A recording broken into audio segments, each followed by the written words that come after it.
खिलाई नहीं, सूंघाई और लक्ष्मण जीवित हो गए। तो कोई तो है दम भाई, ऐसा तो नहीं है सूंघने मात्र से वो जीवित हो गए।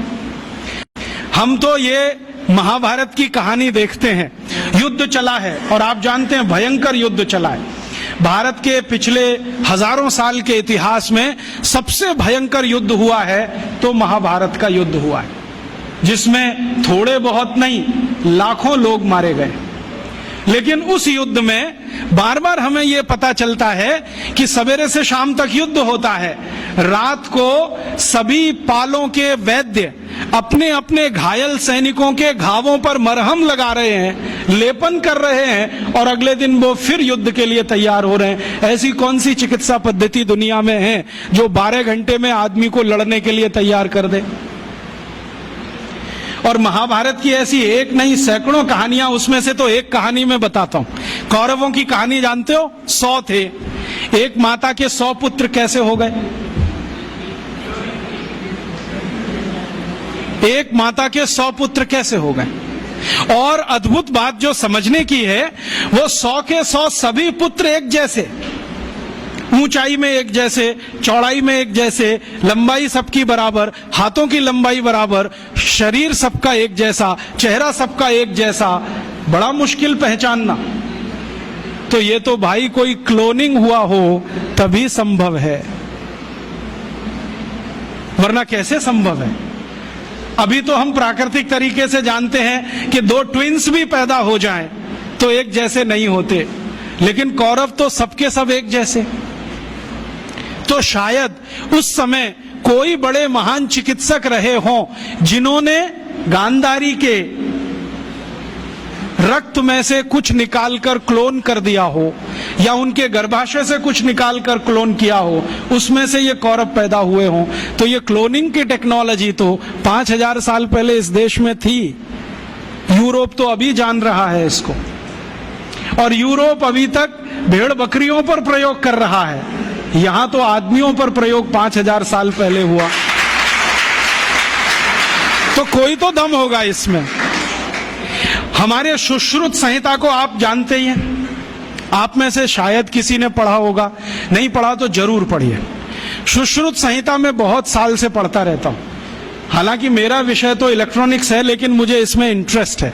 जब जब मैं सुश्रुत संहिता पढ़ता हूं, माइक्रो लेवल पे जब जाओ तो इतने तरह के उपकरणों के वर्णन उसमें हैं, इतने तरह के उपकरणों के वर्णन है सर्जरी करने के लिए, क्या आश्चर्य होता है।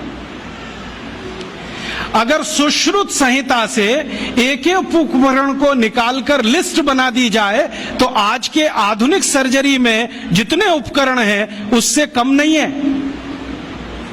और उन उपकरणों को बनाने के लिए जो इस्तेमाल होने वाला मेटल है, फौलाद कहिए, वो सिर्फ आयरन नहीं है, ऐसा मेटल इस्तेमाल है जिसमें 7 धातुएं हैं ताकि उसमें जंग न लगे। और आज के जितने भी अच्छे से अच्छे सर्जरी के उपकरण भारत में हैं, सभी में जंग लगती है, लेकिन सुश्रुत के उपकरणों में जंग नहीं है। तो इतने तरह के उपकरण उस जमाने में बनते थे। सुश्रुत का समय तो कोई आज का नहीं है, कम से कम 3500 साल का है। उस समय अगर ऐसे उपकरण बनते थे तो कोई तो दम होगा इस देश की चिकित्सा व्यवस्था में, ऐसे तो नहीं है। जब यूरोप में और अमेरिका में शरीर की नस काटकर रक्त बहा दो, यही चिकित्सा है, उस समय इस देश में सुश्रुत की राइनोप्लास्टी रही। आपको मालूम है, राइनोप्लास्टी भारत ने दुनिया को सिखाया है। और राइनोप्लास्टी के भारत में 1500 से ज्यादा केंद्र थे अंग्रेजों की ईस्ट इंडिया कंपनी के आने के पहले तक। उनके स्थान और पूरे वर्णन मेरे पास है और अंग्रेजों के दस्तावेज में से निकाले हुए हैं। भारत में सबसे बड़ा राइनोप्लास्टी का केंद्र था कांगड़ा। कांगड़ा कहाँ है? शिमला के आगे, हिमाचल में। और कांगड़ा और उसके आसपास में 700 केंद्र थे जो राइनोप्लास्टी सिखाते थे। दक्षिण में जबरदस्त केंद्र थे राइनोप्लास्टी के। मैसूर स्टेट है ना, मैसूर स्टेट में 150 से ज्यादा केंद्र थे आज से 200 साल पहले। एक पुरानी कहानी है जो दस्तावेजी है, कल्पना की नहीं है। एक अंग्रेज अधिकारी था कर्नल कूट, वो हैदर अली से लड़ा। हैदर अली ने उसको परास्त किया। परास्त करने के बाद उसकी नाक काट दिया, क्योंकि हमारे राजा ज्यादा से ज्यादा यही करते थे, गला नहीं काटते थे, नाक काट दिया, कान काट दिया। क्यों? क्योंकि नाक कटना ही बहुत बड़ी बदनामी होती थी। तो नाक काट दिया उसका। कटी हुई नाक लेके वो भागा कर्नल कूट। वो खुद अपनी डायरी में लिख रहा है कि जब मैं युद्ध में हार गया, हैदर अली ने मुझे नाक काट दी, हाथ में लेकर मैं भागा, और हैदर अली की सीमा खत्म हुई मैसूर राज्य की, तो बेलगाम नाम का एक गांव आया। वहां पर एक वैद्य ने मेरी सर्जरी की। 21 दिन मुझे अपने घर में रखा, सर्जरी करके लेपन लगाया, मेरी नाक जोड़ दिया। और आज मैं पार्लियामेंट के सामने कह रहा हूं कि भारत के वैद्यों को इतना ज्ञान है, वो ये सब कर सकते हैं। इसलिए हमें भारत में अपने लोगों को भेजकर ये विद्या सीखनी चाहिए। ये उसका भाषण है हाउस ऑफ कॉमन्स। तो कर्नल कूट के इस भाषण को सुनने के बाद अंग्रेजी सरकार ने तय किया, चलो कुछ लोगों को भेजो। तो अंग्रेज आए, उन्होंने यहां सर्जरी सीखना शुरू किया। और जो अंग्रेजों ने सर्जरी सीखा है, वो लिख रहे हैं कि जो जातियां भारत में सर्जरी में मास्टर थी, वो सब नाई थे। नाई समझते हैं? बाल काटने वाले, ये सब सर्जन थे 200 साल पहले। हाँ, सब सर्जन थे 200 साल। अब जरा सोचो कि नाई अगर सर्जन रहे हों तो वो पिछड़ी जाति कैसे हुई? अंग्रेजों ने उनको 1881 के सर्वे में पिछड़ी जाति घोषित किया। उसके पहले इस देश में नाई कभी भी पिछड़ी जाति में नहीं थे। 1881 में सेंसस हुआ सबसे पहला, और आज तक वो चल रहा है, हर 10 साल में होता है जनसंख्या का गणना। अंग्रेजों ने पहली गणना में नाइयों को पिछड़ा वर्ग में डाल दिया। और एक अंग्रेज कहता है कि ये अच्छा ही है, क्योंकि ये विद्या में इतने ऊंचे हैं, अगर इनको नीचे नहीं लाओगे ये गुलामी कभी स्वीकार नहीं करेंगे। और आज हमारी सरकार भी उनको पिछड़ा ही कहती है। उनके हाथ में इतना हुनर है, उंगलियों में इतनी फ्लेक्सिबिलिटी है। वो आप देखते हैं ना, बाल काटते समय वो गर्दन भी काट सकते हैं, सोचो ना। और इतनी सफाई से उस तरह चलाते हैं, उस तरह से वो किसी ट्यूमर को भी काट के निकाल सकते हैं। ये सब बहुत बड़े सर्जन रहे। और आज से 200 साल पहले के दस्तावेज बताते हैं कि कांगड़ा और उसके आसपास, कुर्ग और उसके आसपास, मैसूर और उसके आसपास जितने सर्जरी सिखाने वाले केंद्र थे, उन सबके आचार्य नाई ही थे जातियों। ये सब सर्जन थे। और इन्होंने जो सर्जरी सिखाई है वो हिंदुस्तान के गांव-गांव फैलाई। फिर अंग्रेजों ने क्या किया, ये जो सर्जरी सिखाने वाले केंद्र थे, इन सबको गैर कानूनी घोषित कर दिया।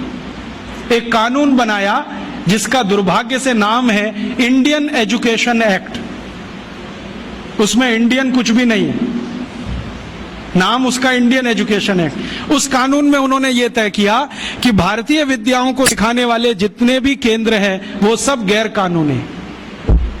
तो उन पे ताले डलवाए गए, नहीं डाले तो मरवाया गया, उनको आग लगवाई गई, कितने लोगों को जिंदा जला दिया। वो कहानी सुने तो आपकी आंखों से आंसू निकल आए। ये अत्याचार 100 साल हुआ, उसमें ये विद्या खत्म हो गई। और फिर बेईमान अंग्रेजों ने क्या किया कि यहां से सर्जरी सीखा और उनके अपने रिकॉर्ड्स में वो सब है।